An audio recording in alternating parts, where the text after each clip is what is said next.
bangkitkan isu ini Perdana Menteri sendiri. Dan banyak laporan-laporan atau cerita-cerita yang kita dengar di luar sana.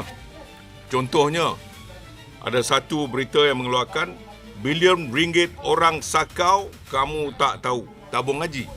Dia yang sebut. Jadi kami nak tahu yang mana satu dalam bab laporan RCI ini yang dia kata ada orang sakau. Kalau ada orang sakau, ini sudah ada 3 tahun laporan ini diberikan kepada kerajaan.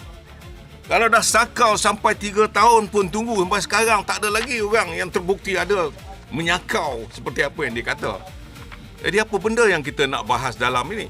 Apabila dia sendiri pun tak ada urgensi untuk membuktikan bahawa dia mahu melihat supaya ini adalah merupakan sesuatu yang urgent, yang mustahak untuk diketahui oleh rakyat semua.